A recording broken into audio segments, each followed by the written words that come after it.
Dore urutonde rw'abahanzi 10 binjiza amafaranga menshi mu Rwanda muri uyu mwaka w'ibihumbi 2024 bashingiye ku bwamamare bwabo n'ibikorwa byabo bakora byo kwamamaza ibitaramo n'ubucuruzi bw'indirimbo. Tugiye guhera ku mwanya wa 10. Ku mwanya wa 10 turahasanga umusore bita Juno Kizigenza. Amazina ye nyakuri bamwita Ntakirutimana Junior. Uyu ni umuhanzi ukiri muto wihuta cyane mu rugendo rw'umuziki, azwiho kugira indirimbo ziri kuri platform nyinshi, ibitaramo ndetse no gufatanya n'ibigo bikomeye mu kwamamaza ibicuruzwa. Ku mwanya wa 9 turahasanga umuhanzikazi bita Alisano. Uyu ni umuhanzikazi ufite ijwi ryiza, akunzwe cyane hano mu Rwanda. Afite ibikorwa byo kwamamaza ibitaramo ndetse n'umuziki we wigaruriye imitima ya benshi hano ku mbuga nkoranyambaga. Tugeze ku mwanya wa 8 turahasanga umusore bita Sheshomura. Amazina ye nyakuri bamwita Mugwaneza Lambert. Uyu ni umuhanzi ukomeye muri iki gihugu cy'u Rwanda mu njyana ya Afrobeat na R&B.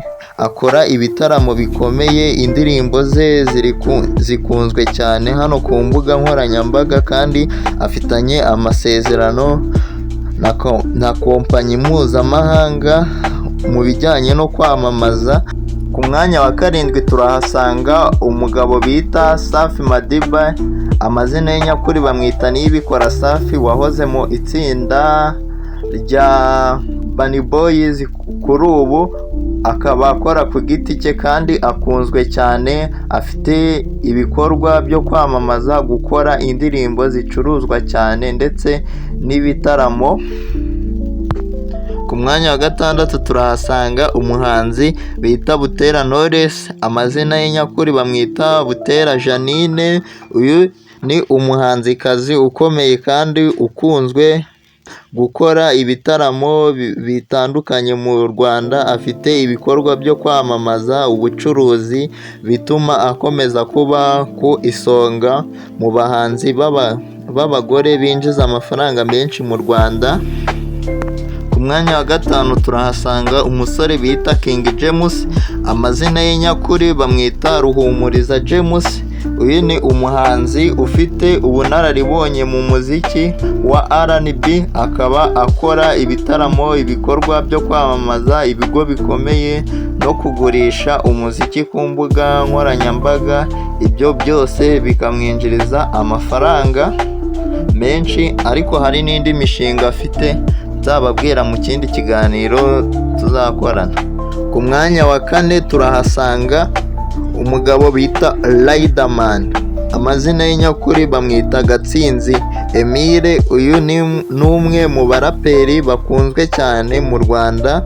Riderman yinjiza amafaranga menshi kubera ibikorwa bye bikomeye mu muziki wa hip hop, ibitaramo, kwamamaza ndetse n'amaserivisi agiye atandukanye afasha kumenyekanisha ibikorwa by'ibigo.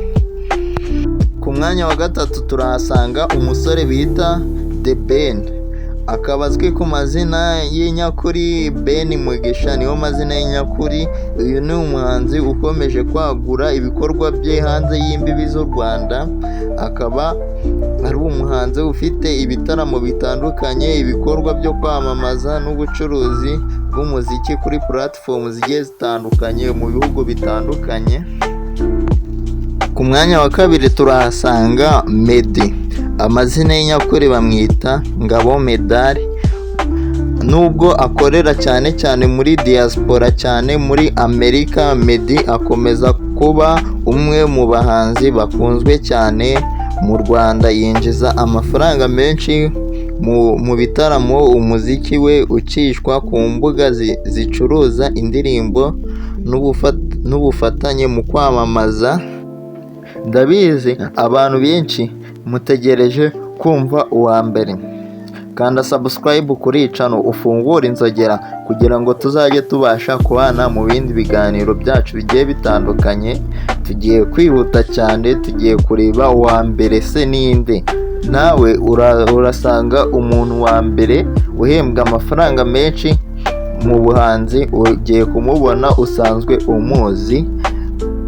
Wa mbere turahasanga umuhanzi w'umunyarwanda bita Bruce Melody, amazina ye nyakuri bamwita Itahiwacu Bruce Melody.